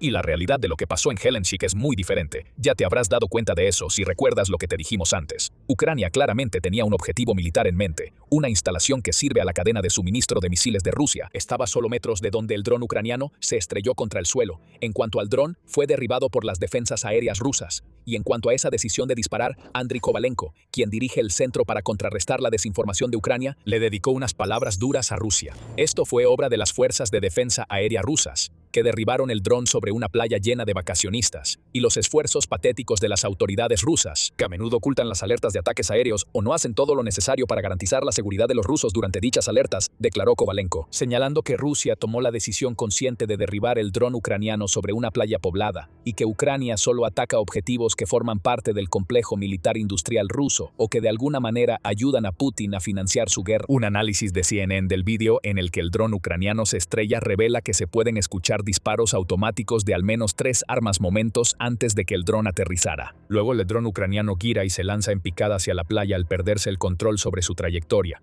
Rusia se hizo esto a sí misma, pero afirma que fue terrorismo. Enfoquémonos en la hipocresía de eso por un momento. Rusia dice que Ucrania es un estado terrorista porque Rusia derribó un dron ucraniano sobre una playa poblada. En el mejor de los casos, esto es un accidente ruso que se está usando para desprestigiar a Ucrania. En el peor de los casos, Rusia derribó intencionalmente este dron, sin ofrecer ninguna advertencia de lo que se avecinaba, para que pudiera causar víctimas que pudiera atribuirle a Ucrania. De cualquier manera, Ucrania no tenía la intención de causar esas víctimas. Eso es algo que no podemos decir de Rusia y sus ataques de largo alcance contra Ucrania. Según la Oficina del Alto Comisionado de las Naciones Unidas para los Derechos Humanos, Rusia ha matado a 16.431 civiles ucranianos entre el 24 de febrero de 2022 y el 30 de junio de 2026. Otros 48.613 civiles han resultado heridos, muchos de ellos por misiles y drones rusos. De hecho, solo unos días antes de lo que ocurrió en Gelendzhik, Rusia lanzó un ataque con misiles balísticos contra Kiev, que mató a 9 personas e hirió a decenas más. Esta es la diferencia entre Ucrania y Rusia. Ucrania apunta a objetivos militares, y las muertes de civiles son accidentes. Rusia ataca a civiles intencionalmente. Lo ha estado haciendo desde el inicio de la invasión y seguirá haciéndolo porque Putin cree que infundir miedo en los corazones de los civiles ucranianos podría hacer que se vuelvan contra Zelensky y acepten a Rusia. Cuando Zaharova acusa de terrorismo lo que ocurrió cerca del palacio de Putin, sus palabras suenan más vacías que Kevin Bacon en una película de ciencia ficción barata de los 2000. Simplemente no puedes tomar en serio a Rusia cuando está cometiendo atrocidades a propósito que ni siquiera intenta justificar. Putin es un criminal de guerra, eso es muy claro. Pero lo que acaba de pasar en Gelendzhik también nos muestra que un hombre que antes se creía intocable ahora podría ser atacado en cualquier momento, y eso va a asustar mucho a Putin. Un criminal que está constantemente huyendo, incapaz de moverse libremente en su propia tierra porque sabe que algún día los operadores de drones ucranianos podrían realmente tenerlo como objetivo. Hay otra razón por la que Rusia ha sido tan rápida en iniciar una nueva ronda de condenas contra Ucrania por un incidente que no fue culpa de Ucrania. No se trata solo de afirmar que Ucrania es una nación terrorista. Putin está usando lo que pasó en Gelendzhik como propaganda mientras intenta convencer al mundo de que Ucrania está tratando activamente de asesinarlo mientras él es el presidente en funciones de Rusia.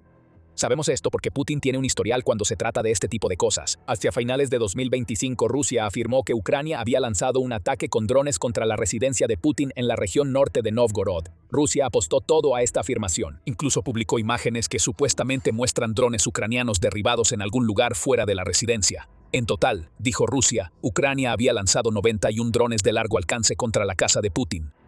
Solo 1 o 2 fueron derribados en las imágenes, y no había video de cómo derribaban los drones. Los que piensan en teorías de conspiración podrían haber asumido de inmediato que Rusia había colocado restos de drones ucranianos de otros ataques en Novgorod para que pareciera que Ucrania había intentado matar a Putin. Los teóricos de la conspiración habrían tenido razón. Eso es exactamente lo que parece haber hecho Rusia. Ucrania negó instantáneamente las afirmaciones de Rusia y el 5 de enero, aproximadamente una semana después del ataque, una investigación estadounidense sobre el supuesto ataque reveló que en realidad no había ocurrido ningún ataque ucraniano en Novgorod. El presidente Donald Trump, quien inicialmente dijo estar muy enojado por el ataque, dijo: "No creo que ese ataque haya ocurrido, no creemos que haya pasado, ahora que hemos podido verificarlo". ¿Por qué todo esto importa? Cuando Rusia hizo su afirmación, estaba en medio de conversaciones de paz en ese momento. Después del supuesto ataque, Rusia dijo que no podría continuar con esas conversaciones. Todo esto fue intencional, ya que Putin intentó aprovechar su miedo muy real a los drones ucranianos para manipular a Estados Unidos y que se pusiera del lado de Rusia. No funcionó. Pero ahora, Rusia tiene un ataque que se confirmó que ocurrió cerca de Gelendzhik. Los secuaces de Putin aún no han hecho la conexión entre ese ataque y un intento de asesinato contra Putin. Pero el ataque y la condena de Rusia llegan justo cuando circulan rumores de que Estados Unidos y Ucrania están trabajando en un plan para un alto al fuego aéreo que pronto podría llegar al escritorio de Putin. No nos sorprendería si Putin intenta usar el incidente de Gelendzhik para rechazar ese plan, en caso de que se concrete. Solo que esta vez la preocupación será real. El dron ucraniano sí se acercó al palacio de Putin.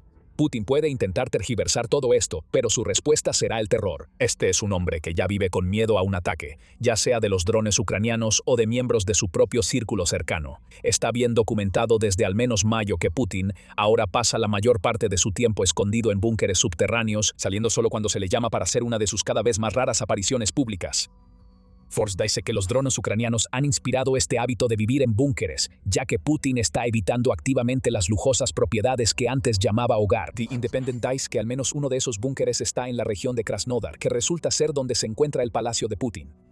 Es casi como si Putin estuviera tratando de mantenerse lo más cerca posible de la vida que alguna vez conoció, aunque sabe que no la volverá a vivir mientras la guerra en Ucrania continúe. Ese miedo es el objetivo de todo esto para Ucrania. Puede que no haya estado apuntando activamente al palacio de Putin el 3 de agosto, pero a Ucrania no le molestará que uno de sus drones haya llegado tan cerca de él. Ahora ese dron puede servir como otro ejemplo para el pueblo ruso de que su líder autoritario no es lo que dice ser. Otra promesa rota, igual que el contrato de la operación militar especial. Se supone que Putin es el gran protector de Rusia, el hombre que defiende a su nación y la protege a toda costa. Esa es la narrativa que ha construido a su alrededor durante más de 2 décadas, y todo se ha venido abajo. Putin no es un hombre fuerte. Es un hombre que pasa su vida en búnkeres, cancela desfiles militares y restringe el discurso en su propio país para mantener su imagen. La armadura que Putin lleva puesta ha sido golpeada durante los últimos 4 años y medio. Ahora, solo un dron en Helsinki ha hecho otra gran abolladura en esa armadura. Todos en Rusia lo saben ahora. Putin podría ser un objetivo para Ucrania cuando Ucrania quiera que lo sea. Y si no lo es, Ucrania puede atacar toda la estructura de la sociedad rusa. Todo porque Putin ha distorsionado cada aspecto de esa sociedad para servir a su obsesión con Ucrania. Durante los últimos 3 años de la guerra, la mayor transformación en la guerra en Ucrania ha sido el humilde dron FP-9. Ucrania convirtió un cuadricóptero de $500 en una de las armas más temidas en la línea del frente, y todos los principales ejércitos del mundo han pasado los últimos 2 años apresurándose para ponerse al día. Pero Estados Unidos ya no solo está observando al margen, en cambio, ha comenzado a importarlo activamente. Esto incluye tácticas, doctrina, el modelo de fabricación y, en algunos casos, las propias compañías de drones y las personas que construyeron este estilo de guerra en las trincheras de Donbass. Pero si investigamos un poco más, Estados Unidos no solo está copiando la tarea de Ucrania, sino que está tomando la idea genial de Ucrania y construyendo algo aún mejor con ella. Así que empecemos por donde todo esto comenzó, porque no podemos profundizar en lo que Estados Unidos está haciendo ahora sin entender primero lo que Ucrania se vio obligada a inventar.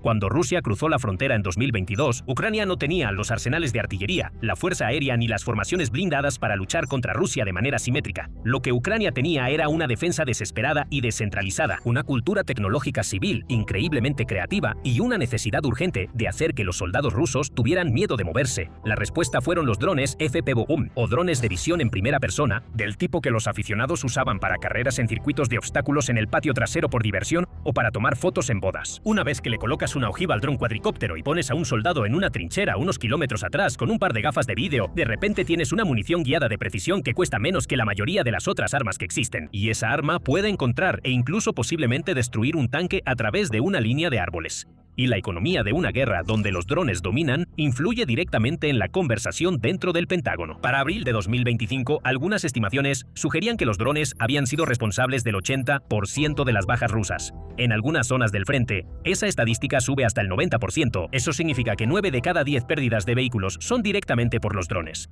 Prácticamente ya no queda ningún lugar donde esconderse en el campo de batalla moderno. Cada camino, cada línea de árboles, cada zona de concentración está vigilada por algo pequeño, barato y armado. Por supuesto, Ucrania no es el único país con un suministro constante de drones, ya que Rusia se adaptó y en algunos casos logró avances significativos en la guerra con drones. Los drones rusos FPV y de estilo kamikaze han estado dejando fuera de combate tanques occidentales, en particular el Leopard 2 A6, que es directamente comparable con el M1 Abrams de Estados Unidos. En el primer año de la guerra, las pérdidas de tanques ucranianos como los Leopard se atribuyeron principalmente a la guerra con drones. Esto sugiere que ninguno de los bandos era realmente inmune a que algunas de sus estructuras o armas más resistentes fueran destruidas por drones baratos y reemplazables. Pero Ucrania no se detuvo en improvisar drones en un taller. Construyó todo un ecosistema industrial y burocrático alrededor de esta idea, y ese ecosistema es, posiblemente, una exportación más importante que los propios drones. El Ministerio de Transformación Digital de Ucrania administra una plataforma llamada Brave One, que es básicamente un mercado digital donde los comandantes en el frente pueden revisar cientos de modelos de drones y pedir equipo de la misma forma en que pedirías algo en Amazon, con entregas derribadas en tan solo una semana. Las unidades de drones ucranianas luego documentan sus ataques en cámara y ganan puntos según el valor de lo que destruyen, y después canjean esos puntos para desbloquear drones más avanzados en el mismo mercado digital. Las unidades dañadas pueden recibir reparaciones de emergencia en talleres cercanos al frente en cuestión de horas, en lugar de las semanas que tomaría a través de una cadena de suministro militar tradicional. Luego vino el ataque que hizo que todo el mundo tomara en serio el programa de drones de Ucrania como un arma estratégica y no solo como una molestia en el campo de batalla. En junio de 2025, Ucrania introdujo de contrabando un enjambre de drones FPV de bajo costo en lo profundo del territorio ruso, ocultos dentro de los techos de contenedores de cargas civiles. Luego los lanzaron de forma remota contra 5 bases aéreas rusas en la Operación Telaraña. Funcionarios ucranianos dicen que el ataque utilizó hasta 117 drones y alcanzó 41 aeronaves, incluyendo 2 bombarderos estratégicos Tuesday 95 y 2 Tuesday 22, algunos de los activos militares más caros y difíciles de reemplazar de Rusia. Se estimaron daños por $7.000 millones.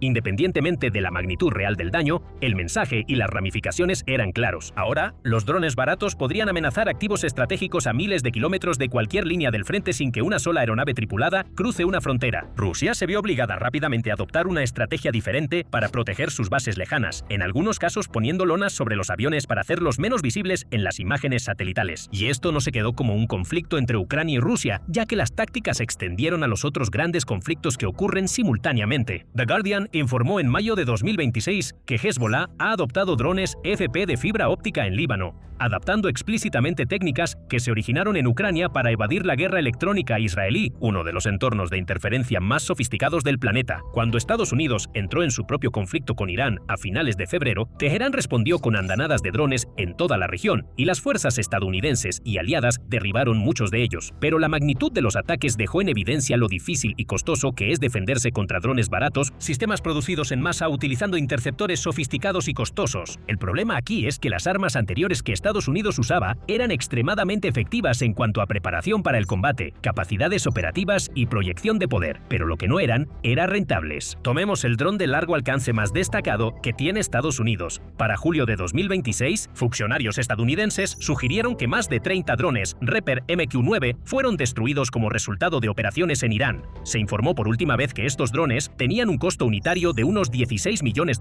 Cuando se enfrentan a drones desechables de bajo costo, el equilibrio de poder se inclina a favor del arma que puedes lanzar contra el enemigo sin preocuparte si tu inversión está a salvo. Así que esa es la principal discrepancia entre cómo Estados Unidos y Ucrania han estado manejando las cosas y sus respectivos conflictos. Pero ¿cómo está cambiando Estados Unidos las cosas de repente? Empecemos con la doctrina, porque el ejército estadounidense está desechando décadas de su propia doctrina. El jefe del Estado Mayor del Ejército, el general Randy George, le dijo al Congreso en 2025 que la tecnología avanza demasiado rápido como para seguir confiando en grandes programas de adquisición que tardan años en desarrollarse y pueden quedar obsoletos en el momento en que se implementan. El secretario de Guerra, Pete Hegseth, también firmó una directiva en julio de 2025 ordenando que cada escuadra del ejército esté equipado con sistemas no tripulados para finales de 2026, y no se anduvo con rodeos sobre por qué el Pentágono había tardado en llegar a este punto, escribiendo que la tecnología de drones ha sido el mayor avance militar en toda una generación. Para entonces, ya se estaban implementando algunos cambios a pequeña escala. En enero de 2025, la tercera brigada de la 10ª División de Montaña del Ejército desplegó 144 drones experimentales durante una rotación en Alemania, más que cualquier unidad había llevado antes a un ejercicio de entrenamiento. También formó 3 compañías de asalto de 80 soldados, diseñadas para operar por delante de los batallones, cada una construida alrededor de un pelotón de exploradores, un pelotón de morteros y un pelotón dedicado de drones que operaba drones de vigilancia, municiones merodeadoras y sistemas antidrones. Se ha sugerido que las unidades utilicen drones Ghost de Anduril que pueden merodear por más de una hora, sistemas de reconocimiento PWC-100 y municiones merodeadoras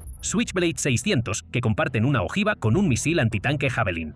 Al mismo tiempo, los soldados de la 101ª Aerotransportada están volando drones construidos con piezas impresas en 3D, y las tropas de la 10ª División de Montaña llevan sistemas Skydio XX2D en sus mochilas de campaña. El ejército también creó su primer curso oficial de drones en Fort Rucker, ahora conocido como Fort Novosel, en agosto de 2025, un programa de 3 semanas que combina de 20 a 25 horas de vuelo en simuladores estilo videojuego con entrenamiento práctico en sistemas reales. También hay instrucción en impresión 3D y diseño CAD porque mantener estos equipos volando en el campo significa poder fabricar piezas ahí mismo. La directora del curso, la capitana Rachel Martin, lo llamó simplemente un esfuerzo para ponerse al día, sugiriendo que Estados Unidos estaba rezagado a nivel mundial en ese ámbito y que esto era un intento agresivo para cerrar esa brecha. Mientras tanto, el secretario del Ejército, Daniel Driscoll, ha sugerido que los batallones deben volverse más ligeros y dejar de avanzar tanto como antes, porque la densidad que ha demostrado Ucrania significa que un tanque de $10 millones puede ser localizado y destruido por algo que cuesta menos que un auto usado. El Cuerpo de Marines está llevando a cabo una versión aún más rápida y francamente más improvisada de la misma transformación. La 24ª Unidad Expedicionaria de Marines pasó 3 semanas en Camp Lejeune, entrenando con el Archer de enero.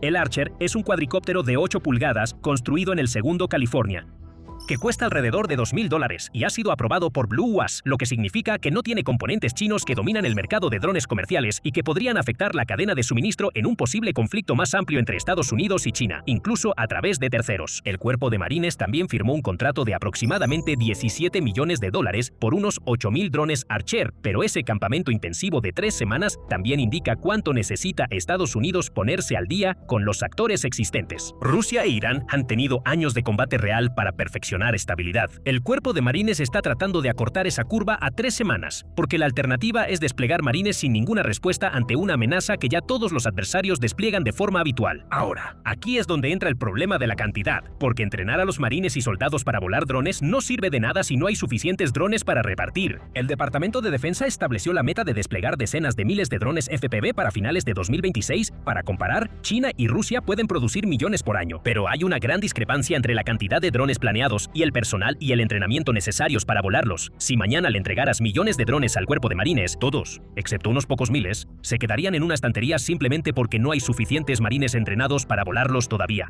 El Pentágono ha respondido a este cuello de botella invirtiendo dinero en ambos problemas al mismo tiempo. El ejército anunció planes para adquirir al menos 1 millón de drones en los próximos 2 o 3 años. El programa de dominio de drones realizó su primera fase de evaluación, apodada Gauntlet, en Fort Benning en febrero, con el objetivo de desplegar 340.000 pequeños drones de ataque en las unidades de combate para finales de 2027, y la solicitud de presupuesto del Pentágono para el año fiscal 27 reservó $75.000 millones para drones y sistemas antidrones, de los cuales 54.6 mil millones pasarán por el Grupo de Trabajo Autónomo de Defensa. Esto ya no es un programa piloto. Esto es el Pentágono intentando construir, en unos pocos años, el tipo de base industrial de drones que Ucrania construyó por pura necesidad en un solo invierno.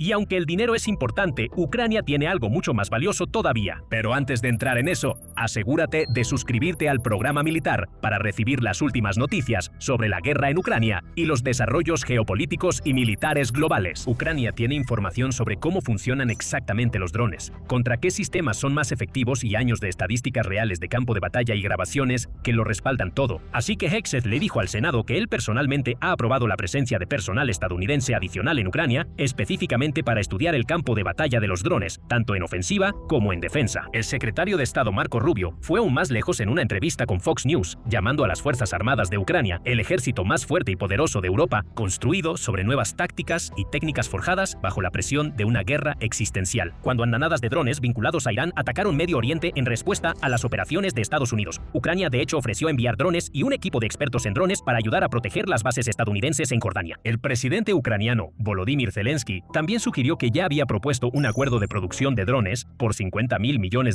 con Estados Unidos, el cual aún no ha recibido una respuesta oficial. Así que parece que Estados Unidos está tratando de seguir 2 líneas a la vez, utilizando la producción nacional de drones y una combinación de tácticas nacionales y extranjeras para apuntalar sus puntos débiles. Pero no se trata solo de tácticas y personal cruzando el Atlántico.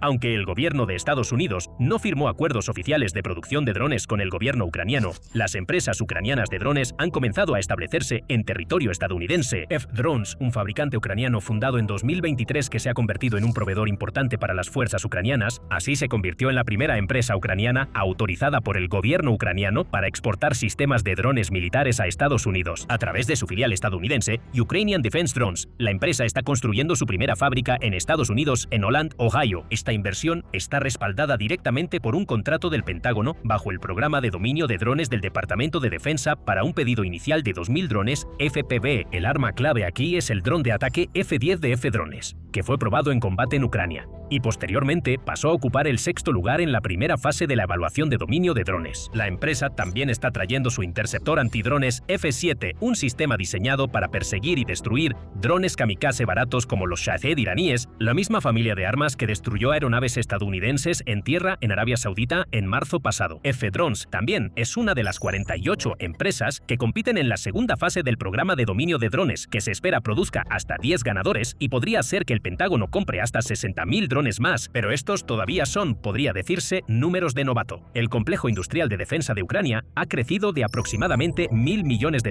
antes de la invasión a más de $50.000 millones ahora, y el país planea producir más de 8 millones de sistemas no tripulados solo en 2026, en comparación con aproximadamente 3.000 drones FPV que Estados Unidos logró producir en todo 2025, así que un borrador del memorando de defensa entre Estados Unidos y Ucrania, reportado por CBS News, iría aún más lejos, permitiendo que Ucrania exporte tecnología militar a Estados Unidos y fabrique drones mediante empresas conjuntas con compañías estadounidenses. Así que ese es el lado de las importaciones en toda esta historia: doctrina, personal y ahora fabricantes reales. Pero aquí está la parte que nos regresa al inicio de este video, porque Estados Unidos no solo está copiando a Ucrania. Hay lugares específicos donde la ingeniería estadounidense, la capacidad industrial estadounidense y la doctrina de armas combinadas estadounidense ya están posicionadas para tomar la idea genial de Ucrania y hacerla significativamente más letal. El primero son las municiones modulares construidas a partir de los arsenales militares existentes en lugar de ojivas diseñadas específicamente. Tomemos el programa Nereos Archer, en el que el Cuerpo de Marines ha estado trabajando. Cada pieza de munición militar normalmente necesita un código de identificación del Departamento de Defensa, un DODIC, que requiere una evaluación técnica exhaustiva y un fabricante dedicado antes de que las tropas puedan usarla. Ese proceso es exactamente el tipo de retraso burocrático de años que Ucrania nunca ha tenido tiempo de enfrentar y que históricamente el Pentágono ha sido pésimo para agilizar. La respuesta del Cuerpo de Marines con el Archer fue casi vergonzosamente simple. Tomaron explosivo plástico C4 y un detonador electrónico estándar. Ambos ya tienen números del Departamento de Defensa y ya están en los inventarios estadounidenses.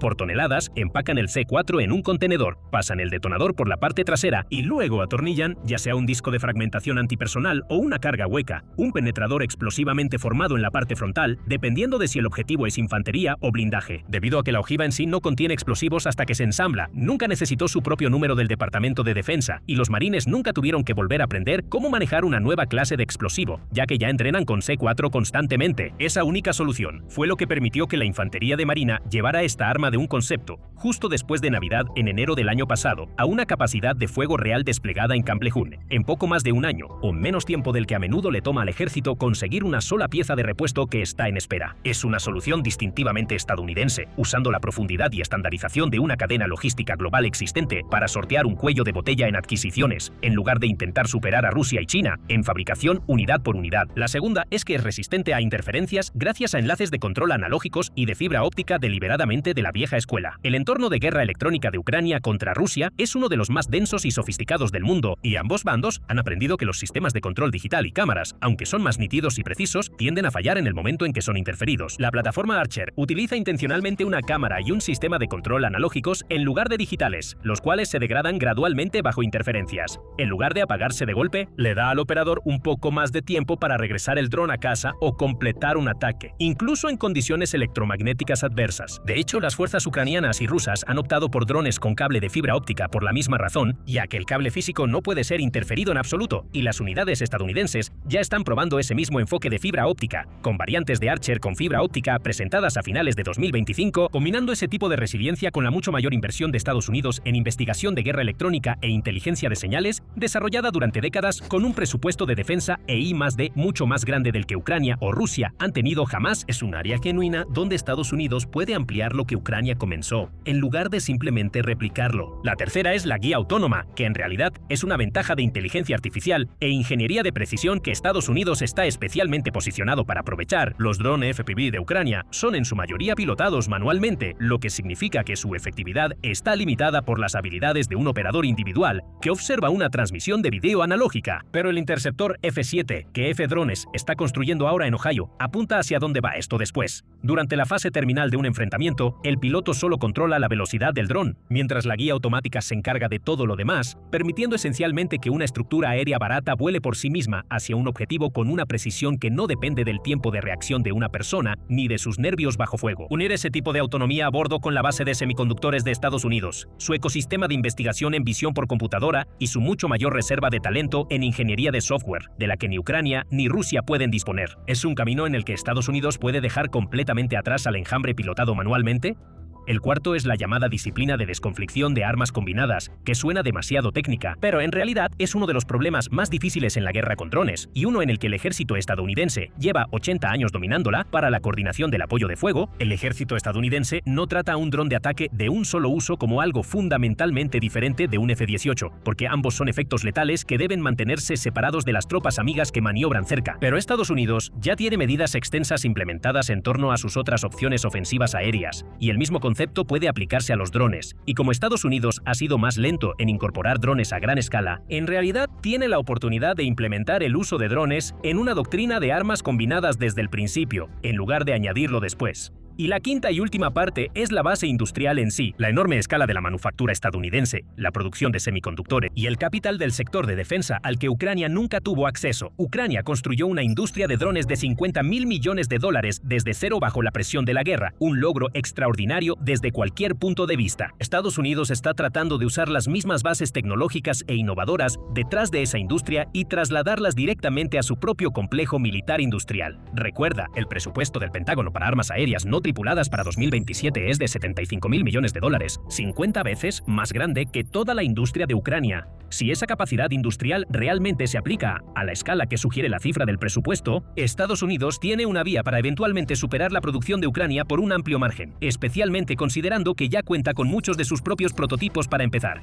Pero quizás aún más importante, Estados Unidos no solo ha estado observando cómo desplegar los drones, también ha estado intentando contrarrestarlos. Y un arma que ha desarrollado ya fue enviada a Ucrania para pruebas reales. Para saber más, mira este video. Y como siempre, asegúrate de suscribirte a Military Show para recibir noticias diarias.